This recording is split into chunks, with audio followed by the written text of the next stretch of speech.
Hello, thanks so much for joining us today. I'm Eric Larson with Aquatic Informatics. I'm the Strategic Marketing Manager, and we are thrilled to have you here today for the Trinity River Authority. They are fine-tuning their wastewater and drinking water treatment. So we are going to get started here momentarily. We'll do some introductions with these fine gentlemen here. We'll do some housekeeping, and we'll jump right into the discussion. So you already know me. I'm Eric Larson. Mitch Ryan, why don't you go ahead and introduce yourself, my friend? Yeah, thanks, Eric. Mitch Ryan. Most of my background is in wastewater. I am a licensed wastewater operator here in Texas. I've worked at some relatively large and advanced plants, but I've also worked at small plants that didn't even have a SCADA. So I'm currently an account executive here supporting WIMS, and happy to be here, Eric. And Mr. David Naranjo, go ahead, sir. My name is David Naranjo, and I'm with the Trinity River Authority of Texas, based out of here in Arlington, Texas. And I'm an IT systems applications developer for our water information systems. Excellent. Thanks, David. Thanks, Mitch. Let's do just some quick housekeeping stuff. Like I mentioned, a couple FYIs, a couple need to knows. So everybody who's here in attendance, you'll be placed on mute for the duration of the event, just so that you can clearly hear our speakers. It's easy for you to submit questions without feeling like you're having to raise your hand or do anything like that. If you are having any trouble hearing us or seeing us, or things are lagging, slowing down, anything like that, please use the chat function. There's your box there on the right-hand side of your screen. Our admins will be happy to help you troubleshoot. Thirdly, please do get your questions ready. You don't have to wait until our Q&A section at the end. You're welcome to submit your questions as we're walking through our discussion today. And if you see a question that someone else has submitted and you think that's a great question, you would have asked it yourself, please do hit that thumbs up. That helps us to prioritize the questions and make sure that we're answering the ones that y'all really want to hear. And then finally, please do be on the lookout for the recording of this event. If you're watching this later and you weren't able to join us live, no worries. You can always sign up for our webinars and you'll get a recorded copy of them. And if you have any questions at all about that, please don't hesitate to reach out. When you get your email, you can reply back to that and we will happily give you any answers that you might need. Why don't we get started with a quick agenda review, and we'll jump right into our discussion. So first and foremost, we'll do a quick introduction of Aquatic Informatics and the Hach WIMS platform. Then we'll talk a little bit about the high-level issues and discoveries that the Trinity River Authority was making with Mr. Dave Naranjo here. Dave will talk a little bit about his role as well, what things were like before and after the WIMS implementation, the kind of current state of operations, how they're optimizing their operations with us, as well as the next steps that they've got in mind for the Hach WIMS platform. Finally, we'll jump into the audience Q&A. We should have some time for that. So like I said, please do make sure you get your questions in. And then just a quick overview here before we get started. I just want to give you a little history. If this is your first time joining us, if you're unaware of who Aquatic Informatics is, but maybe you know who Hach is, we do like to just give this quick overview here. So our history with Hach and Veralto and Danaher. So Hach's been the leader in instrumentation since 1947. I think, most of us probably know that. If you don't, probably just take a peek around your plant. You'll probably see something with that Hach logo in there, right? Hach was acquired by Danaher in 1999, and Aquatic Informatics was founded in 2003 with the mission of protecting water through better quality data.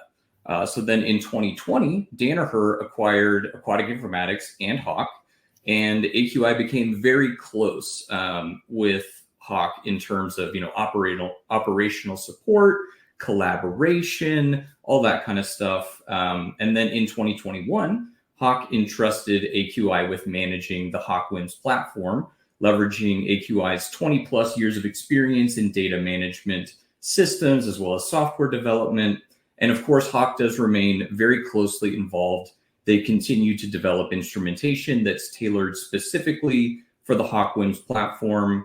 And then in 2023, just a quick note about Veralto and who they are. Veralto split off from Danaher and launched in 2023. They brought Hach, Aquatic Informatics, Hydromet, Trojan, Macrometer, a lot of the companies you've likely heard of in the water quality space. They brought all of us together just to unify the specialized water quality organizations under one roof and one specific mission to safeguard the world's most vital resources. So with that, I will turn it over to Mitch and David. Take it away, Mitch. Thanks, Eric. Yeah, so the Trinity River Authority was created by the state legislature in the 50s. David, why don't you give us a quick rundown of TRA, what they do, and then your background and what you've been able to do? Sure thing, Mitch. So TRA, Trinity River Authority of Texas, we're a conservation and reclamation district, and we provide water and wastewater treatment that along the 18,000 square mile Trinity River Basin. As you can see, we oversee 17 counties. So anything dealing with the Trinity River, we kind of oversee. We have, our mission is to promote conservation, reclamation, protection, and the development of the Trinity River Basin for the benefit of the public. So we do have two regions, our northern region, which is up here in the Dallas-Fort Worth area, and then our southern region, which is based down near the Houston area in the Huntsville region.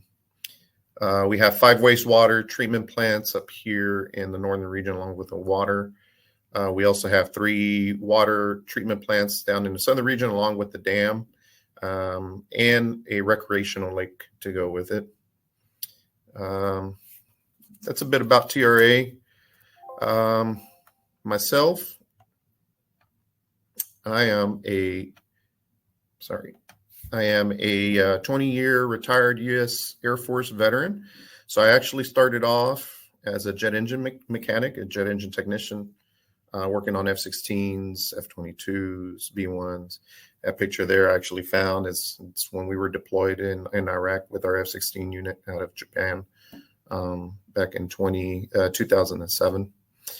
So I started by turning wrenches and doing engine overhauls to being a lead technician out on the operational level, as you see in the picture. I also was an instructor, training manager, and retired as a department manager. So with that being said, I gained a lot of leadership, management, and technical skill sets. So I also understand how operations work.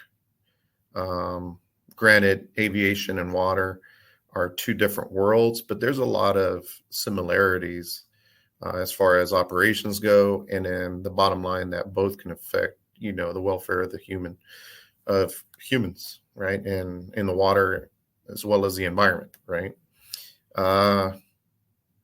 During my tenure in the Air Force, I studied IT, and I got my bachelor's in IT with a minor in mobile systems development. And then to round off things, I got a master's in cybersecurity with CompTIA Security Plus certification. So trying to cover everything with information and data and development and keeping that data secure is what I was trying to build up to do once I got out of the military. So I transitioned into TRA back in 2019. And I got hired in to be the systems administrator for our water information systems. So I actually wear quite a few hats. Not only am I the administrator, I make sure that, the server is up and running, it's patched, that the services are up and running, that data is flowing. I also make sure that the security of the data is maintained to ensure that, the data owners, those signing off on the data are, protected. And just to make sure that we're basing our decisions and our reports off of good data. And last but not least, I'm also a developer, developing the system, pretty much the core focus of this webinar. to be a good digital tool, digital asset, to use that data that's being collected to make better informed decision making. So that's a bit about myself. Thanks, Dave. Thanks. That was good. Yeah, we were at TRA the same time there for a while. And I know you guys, there was a lot of changes when I was there. And it started kind of with just an idea. So what are some of the data management challenges your team faced previously? So WIMS was actually implemented way before my time here at the authority. From what I could see in the data, there's records going back as far as 2007. The data the system itself was just used very minimally. It wasn't used as full potential. Not only WIMS, but when I say system, I'm talking about our entire water information system architecture platform. We have good cybersecurity infrastructure architecture set up, implementing firewalls that create a DMZ and allow us to securely transfer SCADA data out of the ICS network into our enterprise system, which is where our WIMS database resides. So we had all this capability, a lot of money invested, but really the data was mainly used for regulatory reporting.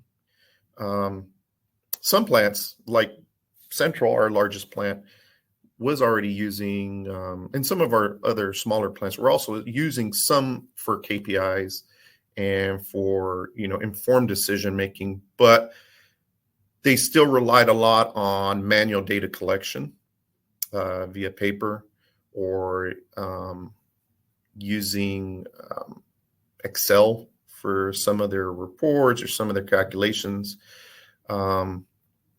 So what this created was a lot of data silos between the departments and also between the plants and between also our third-party contractors that would need the data. The data quality was still good, but I like to talk about human factors, right? In the aviation, that got drilled in our head. Sounds grim, but they always say everything that we've learned in aviation is written in blood, and that's true, right? Meaning somebody lost their life, got seriously injured, or there was a big loss to assets, right? But everything always comes down to a human element, no matter how you look at it, right? A human interaction always had to happen. So with that being said, is humans are exposed to a lot of factors, whether it be environmental, right? It's too hot, it's too cold, personal factors, stress factors, financial, relationship, environmental factors from, the work climate. Is there animosity between coworkers or, misalignment in views between management, So there's a lot of human factors being at play that could affect the quality of the data. So, therefore, a lot of the manual processes have a lot of human interaction with it. Remote access was very limited. I mean, actually, it was limited.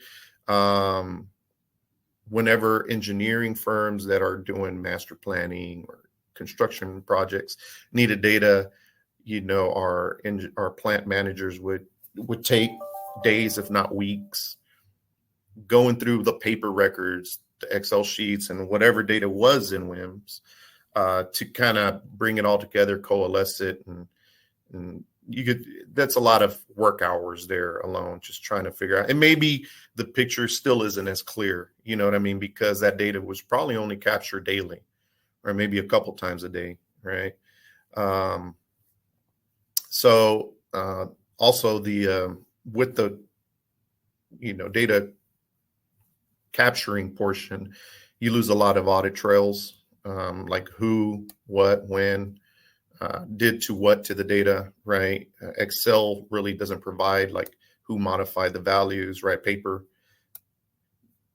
who Paper. legibility is another big issue, so reporting would take a while too. The discharge monthly report would take anywhere from 3 to 5 days, maybe even up to the minute for reporting. So, it took a lot of time. A lot of resources were consumed, like I said, work hours, paper, space to store all the paper. So those were some of the challenges data management challenges we ran into. Thanks, David.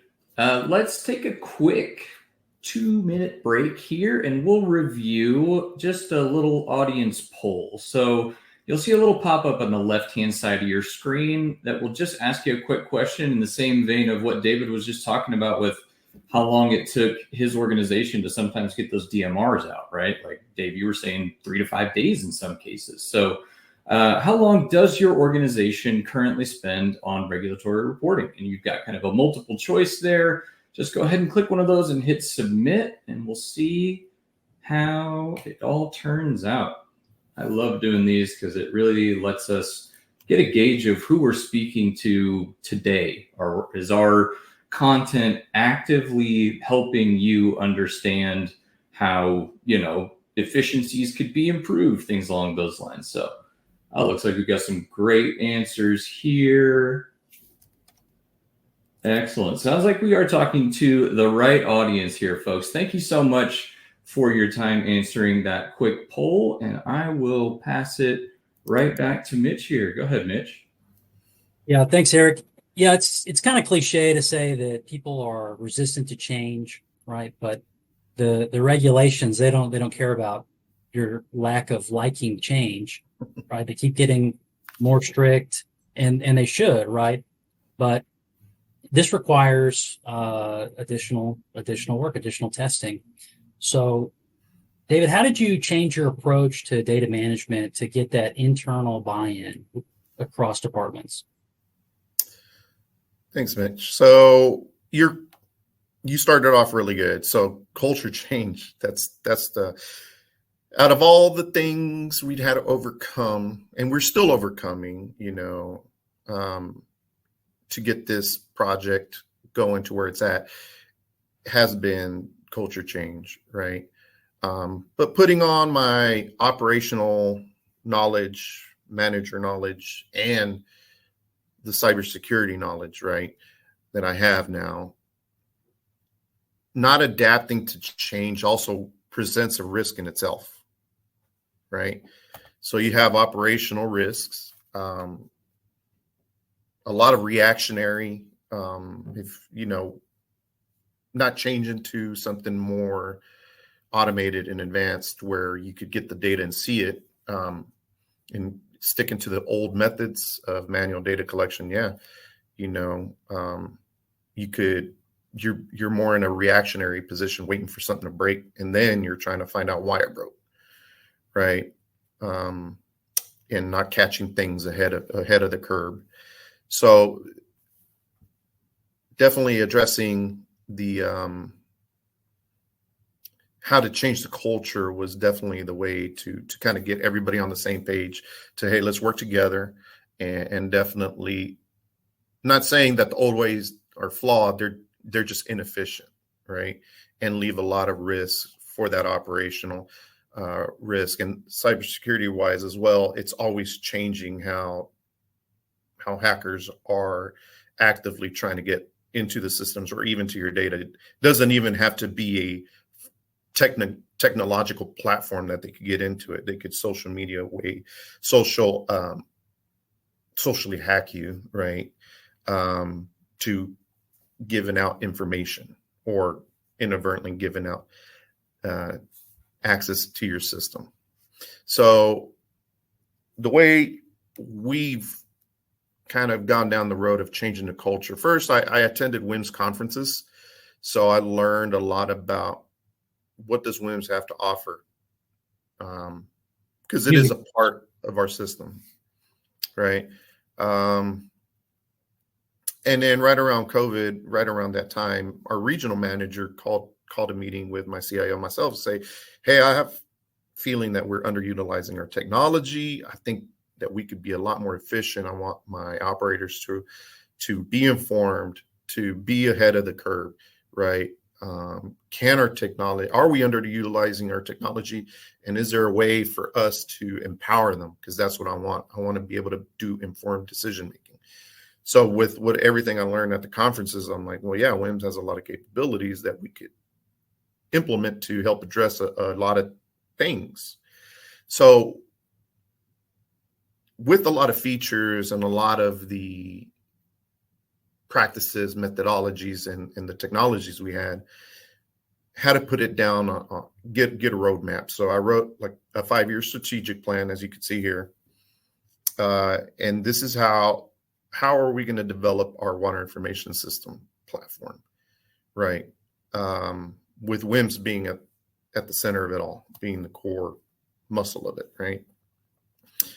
So to begin, we identified strategic goals at, military. So we start strategic, operational in the middle, and then tactical at where the boots hit the ground, right?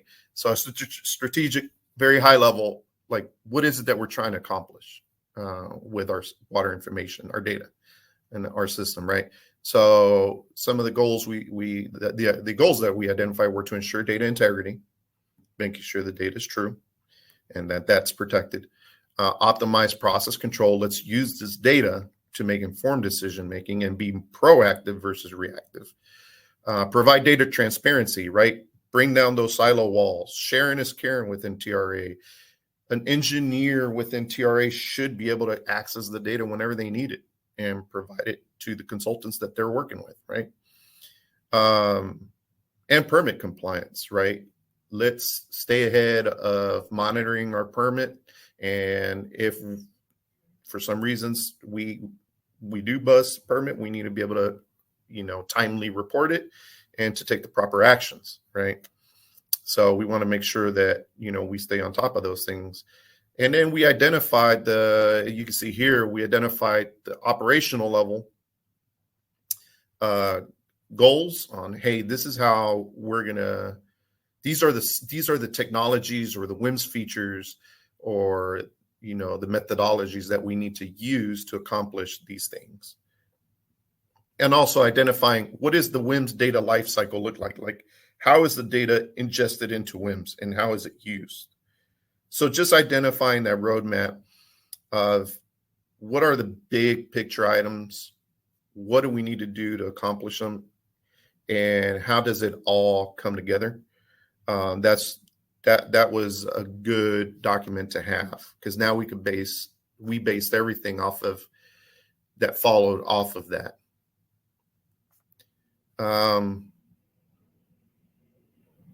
So we went through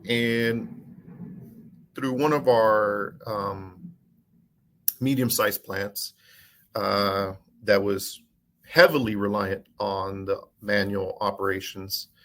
And we went ahead and started deploying it there. Following that strategic plan, we were able to bridge a lot of communication gaps by doing that. And bringing a team together as we were going through so that everybody's profession could identify what the requirements are for them. So for example, it wasn't just me, the IT dude, with the chief operator, right? We had an engineer, we had management involved, cybersecurity involved, regulatory was involved. So we all have blind sides to, we tend to just focus on, and it's normal, right? Hey, this is what I know, this is what I feel, this is all I care about. Right. But there's more to it than just you. Right. So bring in the different professions just to say, hey, this will violate some sort of cybersecurity policy. We had infrastructure saying with our current infrastructure, we don't have the capabilities for that bandwidth. Right. Regulatory saying, hey, we need to be tracking these parameters this way. Engineering saying, hey, I need this data in this time of increments because we want to be able to do better master plans. And obviously operations and plant managers and other managements, how are we operating our plant? How are we managing our resources, right? So that's how we that's how we implemented that strategic plan. Yeah, that's great, David. I'm trying to come up with a joke for destroy, but I can't. Destroy. Yeah. So you came in, you got everybody together, and you started making these changes. What kind of benefits did you see pretty quick? So proactive versus reactive. So there was a lot of, hey, I didn't know this was going on, or hey, wow, something's about to go bad, right? So a lot of let's prevent things from happening instead of trying to fix things once something's happened, right? A lot of training opportunities. So a lot of the operators would just come in, clock in, get their checklist, say, okay, this is what I got to do. Sweep the weirs, look at this gauge, write down the number, run this test, write down the number, going through their day. With the new platform that we built, essentially a digital twin is what we built. They were starting to ask questions so now that they could see how the data was put together, now they could see it as so what happens when why is this number turning yellow? Or why is it number turning red? Well, it's because this other portion affects that number. And they started asking more questions, right? So that allowed for more training opportunities to even involve our engineering consultant to come in and give us some more training on things, and to be able to utilize the system as well. We already talked about how it's bridged communication gaps, even with our external users, and it's enhanced troubleshooting capabilities. So with our medium-sized plant, you can see here, just 6 months, we kind of took a look and say, have we seen anything happen in 6 months? Well, the chief operator was able to start tweaking his blowers, right? So ARDO is healthy, maybe a little too healthy, right? Are we wasting energy? So he was able to start using the data inside of WIMS to start, hey, let's turn off, or let's come up with a schedule of what blowers need to come on and off. So yeah, $55,000 just in electricity, but let's think about wear and tear as well and maintenance costs. How much that was reduced because now those blowers are not being pushed longer, right? 99% reduction in reporting. This is basically for the DMR. It would take him 3 to 5 days. He says it literally takes me 15 minutes. That's if, the network's running slow or we're just taking our time. And they were able to catch, like I said, proactive versus reactive. They were actually prevented a $400,000 catastrophic repair bill with one of our clarifiers.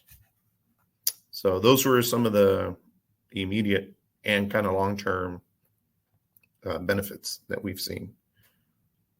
Yeah, so it's amazing what you can see when you have the data right in front of you. Now it's in front of you. Now it's accessible. And then you're able to overlay other data and see, wait a minute, I think these are related. And yeah, whereas before that's a huge task, well, now it's a lot easier. So yes, sir. Can you walk us through how TRA currently uses Hach WIMS and how's it developed over time? No problem. So we ended up building a digital twin inside of WIMS. That was not the first goal. I mean, honestly, this is so new, such a new concept. I wasn't thinking digital twin. So when we started working at our medium-sized plant, we were having a workshops.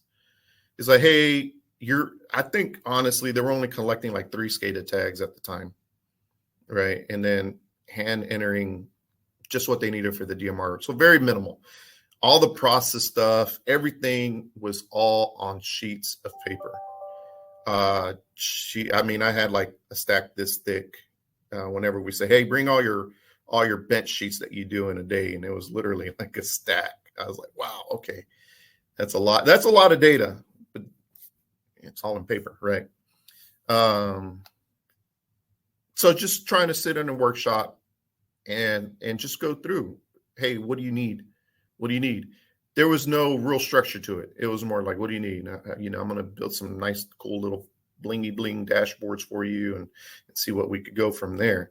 And the thing is that our operator has decades of this knowledge, and many operators do, right? Have decades and decades of this tacit knowledge from, and Mitch, you have it as well, right? You're a licensed operator. There's so much stuff that you know that it's hard to think of everything you need, right, at a moment's time. And that's what was happening. We were eating a lot of Subway sandwiches and spending a lot of hours in this office, right, and trying to figure it out. And at the end of the week, the chief operators, I was like, "What else do you need?" He's like, "I don't know." I could tell he was mentally burnt out. Like, I don't know. He's like, "I know there's more. It's a lot." So that's when I was like, okay, my development courses, my software engineering courses I took from my development track, let's put those in practice, right? I was like, all right, let me grab a piece of paper, pen. I was like, let's get in the golf cart, take me to the front of the plant. We're going to physically walk this because it's going to trigger what you need to know, right? And I basically started drawing what's called a UML diagram. So you can see here, this is kind of similar roadmap that we found online that explains a digital twin for a process. But we followed pretty much these steps without knowing, it just seemed logical for us. So starting with the physical process at top left, right? It's like, okay, and the communication interfaces, we got to the screens. He's like, okay, this is where all the plant water comes in from the lift stations, right? Well, wait a minute. We also need lift station data. Okay. So what do you collect SCADA?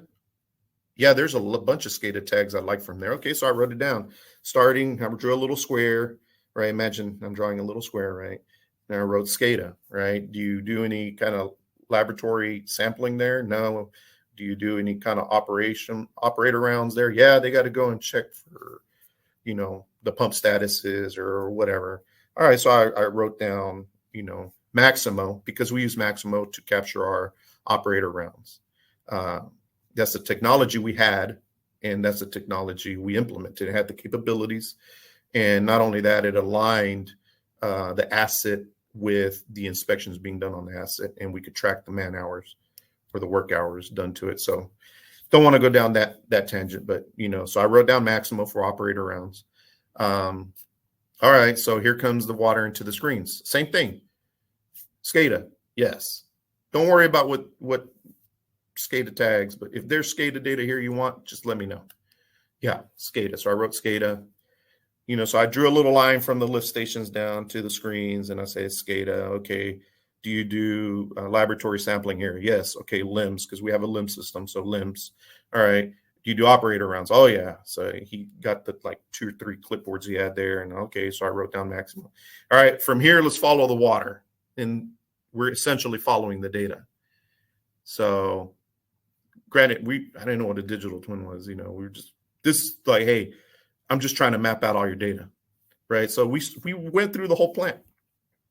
Same for the solid side. We followed that process, right? And wrote down, so I had a UML diagram of all the individual process locations and what data sources we were going to capture from there.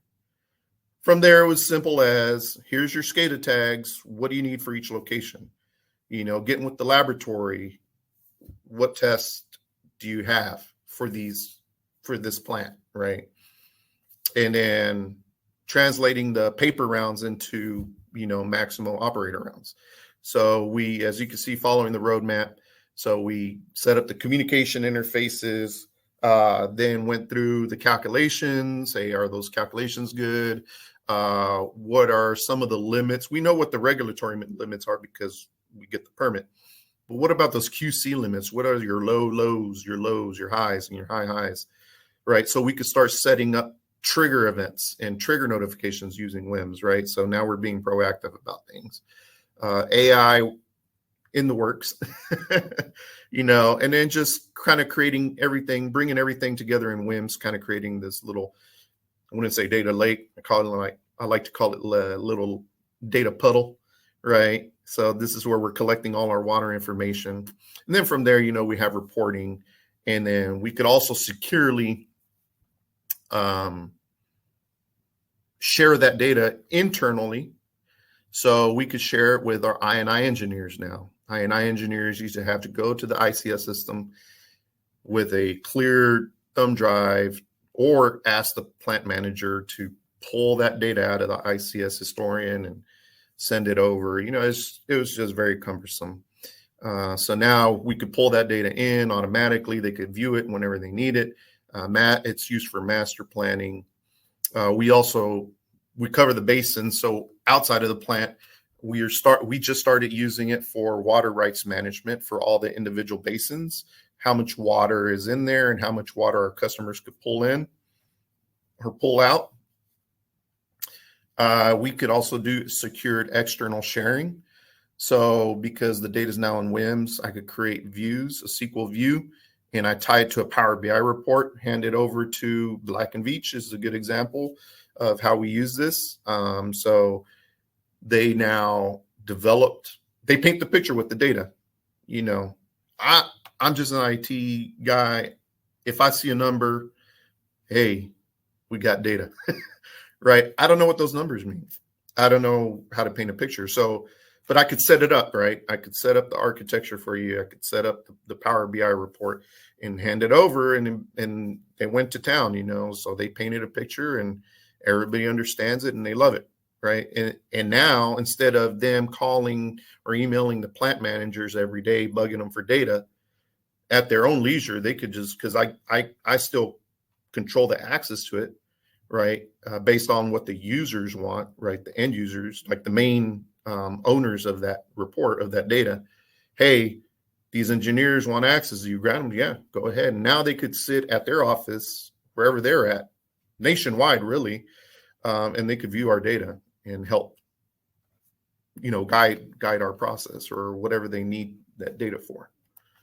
The biggest thing going down the strategic plan, kind of here we go with the data integrity, permit compliance.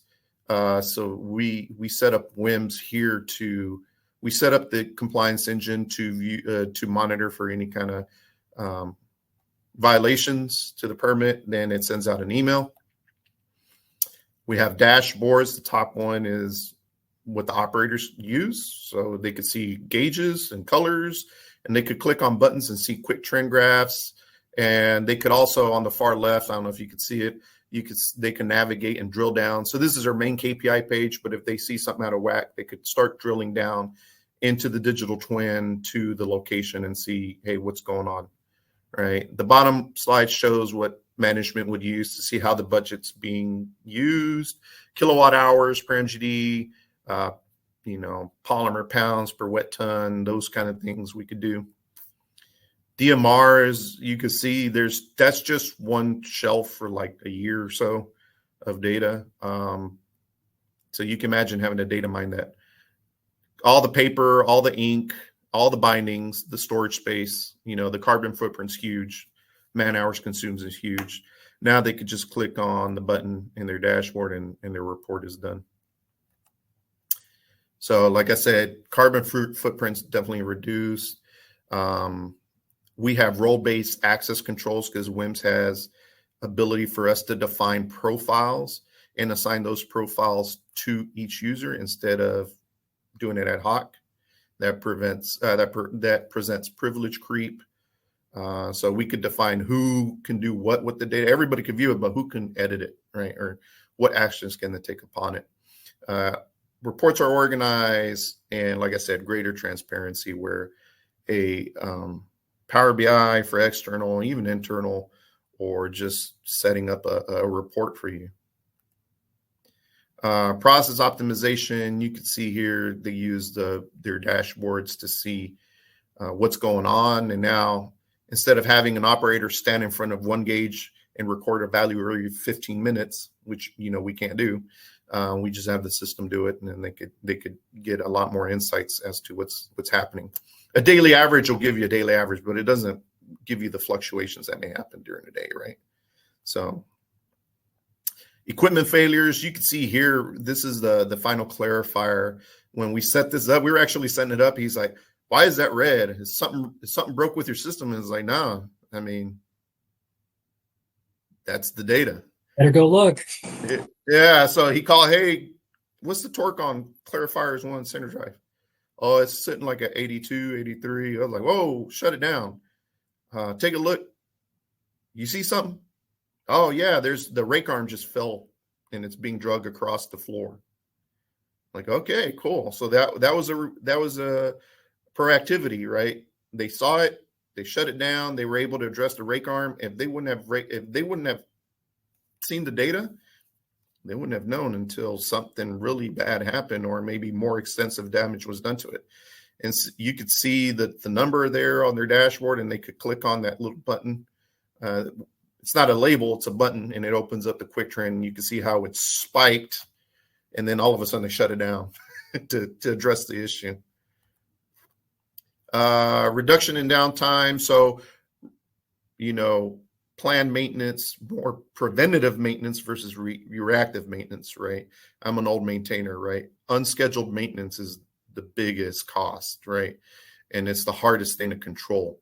But scheduled maintenance helps, reduce those unscheduled maintenance events. So for those managers and maintainers, you probably understand what I'm saying. So that's how we're using it. What's next? So this first phase, which we're calling phase 1, is mainly just to kind of build this descriptive twin, which is good for analysis, right? We're collecting data. We could look at trends. We could find correlations to a degree, right? And start and make, answering some questions like that proactivity. The next step is to have that predictive twin that we want. And this is where we're going to start delving into sumo modeling. So we're definitely looking at the WIMS Rio platform that will be offering that in the near future. So being able to look at the plant, simulate it, right? So in this sumo environment, being able to see this graphical representation of the plant and being able to turn off a pump and say, okay, what's going to happen if I turn off this pump, right? What's my process going to look like? That's good for troubleshooting purposes. Like, hey, this pump went down. Is it going to affect this, right? Or scheduled maintenance, like, hey, we got these 5 pumps. How many can we bring down and not affect the process? And now we could set up a staggered schedule of when we need to do inspections, cleaning, preventative maintenance, repairs, or whatever it may be. Another good thing is good for training. Like, hey, if we were to do this, if you don't clean this weir, this is what's going to happen to the flow, and look at what happens to the rest of the process, right? Or for master planning or construction, like, hey, we're trying to combat this pollutant, especially here in the DFW area. We've grown so fast that it's been a challenge to stay ahead of the water getting dirtier and dirtier and dirtier, right? So, and encroaching on some of our plants, right? So now to spread out is kind of hard. We're gonna have to adapt new technologies to address this specific pollutant. So now we could take those. There's 3 different vendors. You could take the stats from each of the vendors, plug it into your model. Which one's going to give us the best return on our investment, right? So that's where we're aiming for next. Modeling the plant, running simulations, answering those what-if scenarios, building models to address, hey, we know that company A here is one of our customers, and they tend to discharge a lot of BOD, right? And we can now build a model that tells us how to address it. Like, we need to change dose rates or flow rates or whatever we need to do. What if they double what if they double what they're dumping? You know, Yeah, the simple calculation. It's a lot of calculations. a lot. Yeah. And The rain events, right? All these hurricanes, right? We're about to get hit with a bunch of water here in the DFW area. You know, we flood. It rains for 2 seconds and we're flooding, right? So, what does the I&I look like? How much flow is about to hit us? What can we do? How much should we divert to what storage basin? You know, or we got, you know, like you said, we got high pollutant. We need to divert some to the basin. How should we dilute it into the system? You know, so yeah, that's what we're trying to aim for next. we have some plants on pilot right now, and it works very well. It's right away too. I mean, it doesn't need to learn your plant.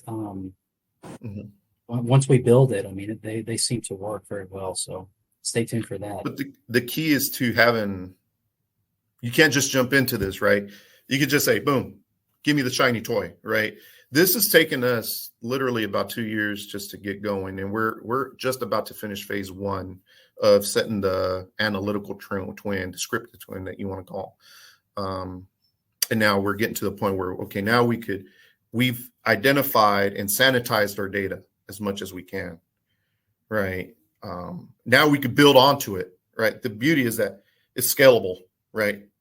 Vertically and horizontally, you could scale both ways. Hey, we need more data. Let's just add more data points, right? You make more data, the better the model, right? So that's a key takeaway. You can't, to get to the plant modeling, make sure you go through your data and put it to use and clean it up. Then that's going to make those models very powerful.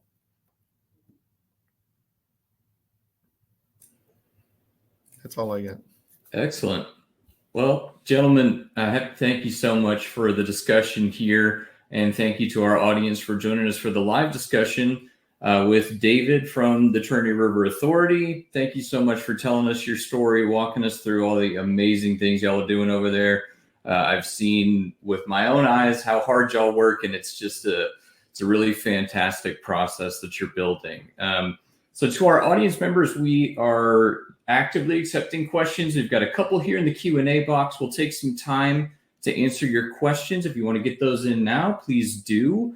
You also have the option here. You can scan the QR code at any point, and that will lead you to a screen where you can sign up to learn more about the Hach WIMS platform, get yourself a personalized demo, check out some of our other materials. You are always more than welcome to reach out to us either that way, or we also have myself and Mitch Ryan. Our emails are here on the screen, as well as if you want to register for another webinar, we've got another QR code here. Join us anytime to learn more. Reach out to us directly. Check out aquaticinformatics.com for all the cool other customer stories we've got. The Trinity River Authority is a fantastic example.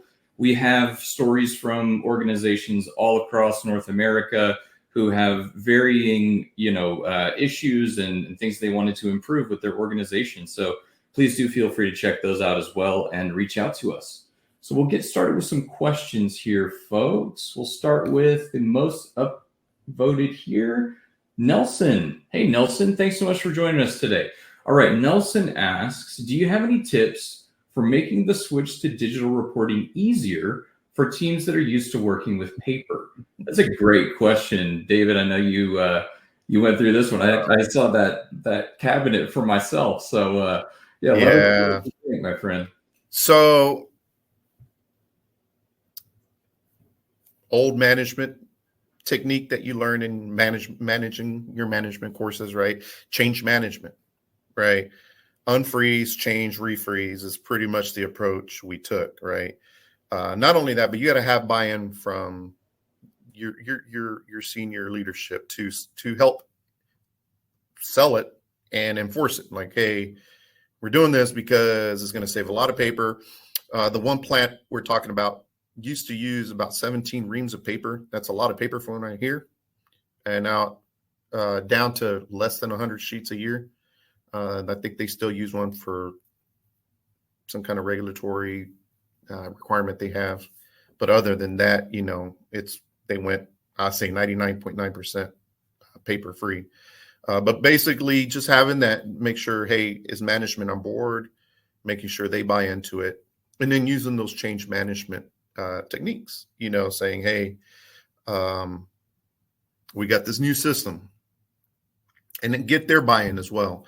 So we have this new system. This is going to make your life a lot easier. You don't no longer have to write all this information down. You know what I mean? Take a look at this report and give us feedback. Getting the feedback from the tactical level that I was talking about, right? Hey, we'd like to see this, or, do we really need to see this? Or these numbers don't make sense, or whatnot, Not only that, once we polish it, be like, okay, start doing it side by side. And the chief operator was good at doing the change management portion of it, right? Saying, okay, we're going to do this side by side for 2 weeks, 3 weeks, a month, whatever it may be, 2 weeks. And they did it. Hey, I want to see the paper copy. Is the digital representation matching what our operators did? If it didn't, why? Data don't lie as long as it's properly vetted, right? That's the human factor element, right? So is the SCADA tag set up correctly? Yes. Well, why is it not matching what the operator wrote down? Could it be a training opportunity, right? They just didn't know. So just addressing those issues within the 2 weeks and being, okay, that's the unfreeze portion was getting them ready. Hey, take a look at this report. We're going to be changing to this. Making the changes like, hey, do this side by side 2 weeks. Once we feel comfortable, we refreeze it and take the paper away. I believe the chief operator at our plant, he was going sheet by sheet, right? I'm not going to swing a baseball bat. When I was a manager, I knew that whenever I came into a new department, I'm not going to go in there every day when I'm the boss. Here's my baseball bat and swing it, right? It was more like incremental changes, get that buy-in. They start getting some of that. They're aware of it, so they're not blindsided, and they start getting used to it and start making that transition. And eventually, a lot will follow, and you're still going to have those that are going to struggle. And that's where, the rank comes into play, right? If you're the supervisor, be like, well, this is what's going to happen. You need to get on board, or, we're going to have to take some actions, right? Disciplinary, training, whatever it may be, right? But in the end, it was a really smooth doing the change management, just not swinging that baseball bat. That's definitely the way to help make that transition smooth. Yeah. Your operators and your chief operators, they'll see the benefits immediately. Even if they don't like the change, they'll understand that this is better. And I would just add to what you said, David, just listen to your operators. You roll something out and they don't like it. It's not going to be perfect probably at first, right? But it's something you can change. You are empowered to structure reports and rounds however you want. And so listening to your operators and doing some of their suggestions where you can goes a long way. Vertical communication is key, especially if you're like at the chief operator, plant manager, you're like in the middle of it, right? You're like the bridge between your tactical operators and your strategic managers, right? Hearing that feedback from the tactical side, always having their input and have them validated, because in the end, they're the ones that are going to be doing the legwork, right? And yeah, once they start seeing the benefits, then the buy-in is it almost comes as a waterfall. Like there's a lot of like, no, I don't know what you're trying to do. Take away my paper. No. To all of us, I was like, well, why don't we have it? We want it now. It's like, whoa. So it comes, it's a change in culture, right? And it's a big boat to turn, especially not just here at TRA, but here in our industry. It's really big boat to turn. Thank you so much for those answers, guys. Appreciate that. Looks like we've got another highly upvoted one from Natalia. Natalia, thanks so much for joining us today, and thank you for your question. Natalia says, cybersecurity is a big thing at our utility. What's the security features built into WIMS? Well, you asked the right person for sure. David, I'm not even going to try to lead you into this one, buddy. Go for it.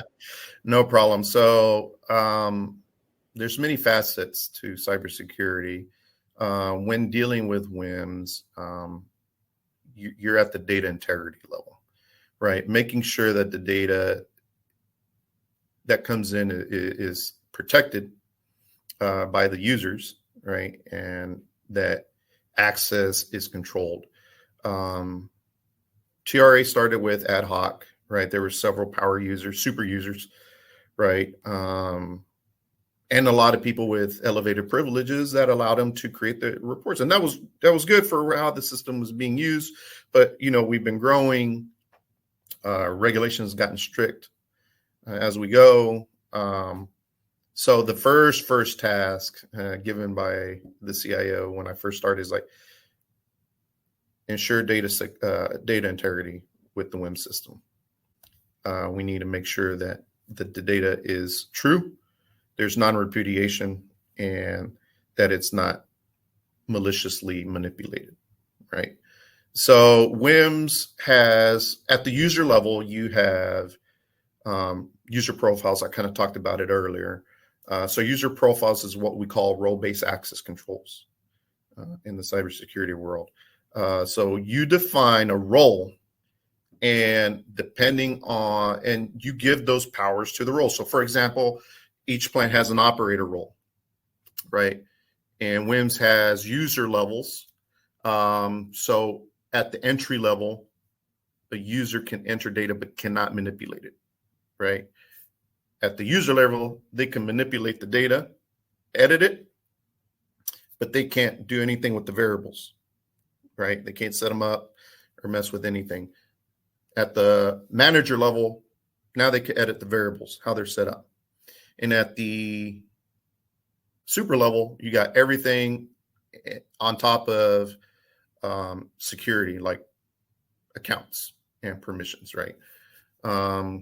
So basically, we trim down to myself, our level 2 administrator that helps me out, and my supervisor are the only super users of the system. That raised, I thought I was going to get shot.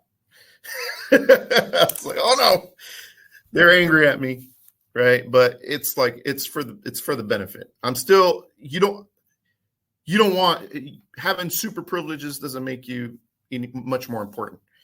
The less, we're trying to enforce principle of least privilege here. The less privileges I have, the better off I am, because I don't need any fingers pointed my way, right? So that's basically what roles do. You could define it, and I don't define these. I just make sure I follow cybersecurity principles and policies, and then working with the data owners, which is like our regional managers, right? Those signing the reports, the DMR reports, right?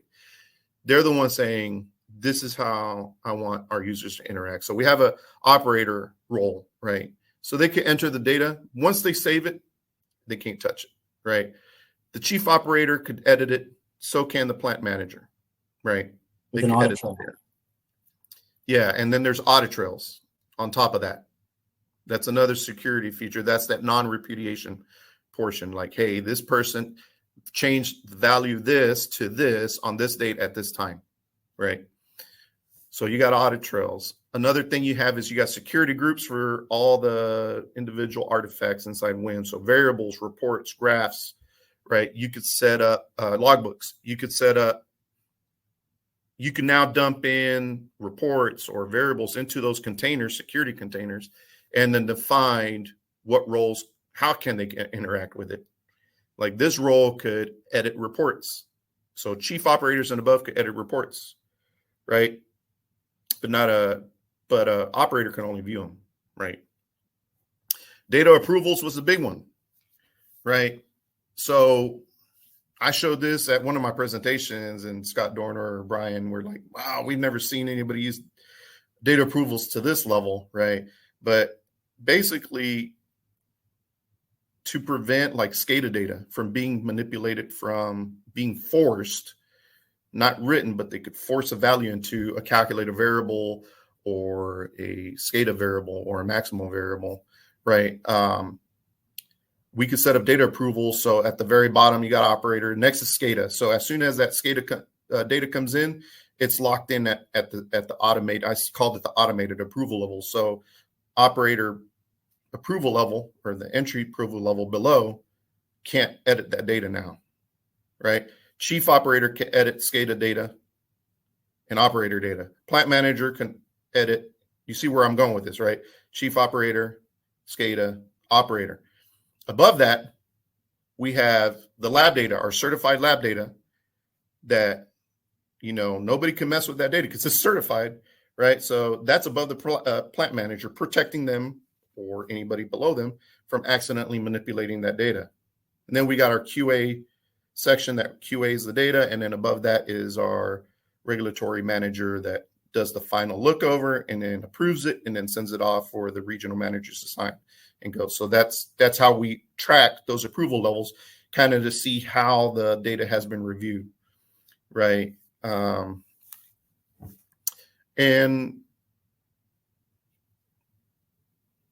yeah, other than that, just using our single sign-on feature. So we have our Active Directory.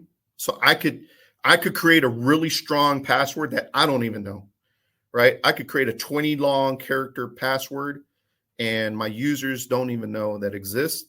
All they know is with the single sign-on feature is that as long as they log into their workstation using their Active Directory account, WIMS picks that up and automatically signs them in. Yeah, you guys are one of our robust in terms of cybersecurity customers. You guys don't take any chances with any of this. So, yeah, they definitely set a great example. And folks in the audience, if you get a chance to come to one of our user conferences and hear David speak about cybersecurity, you will be inspired for sure. Their teams are doing some incredible stuff. So with that, unfortunately, we don't have time for any more questions. But if you put a question in and we didn't get to it, totally cool. Just send us an email, reach out to us on the website. We are more than happy to chat with you. Like I said, anytime. I have to give a humongous thank you to Mr. David Naranjo from the Trinity River Authority. Always a pleasure to speak with you, sir. Thank you again for joining us today. It's just always a pleasure.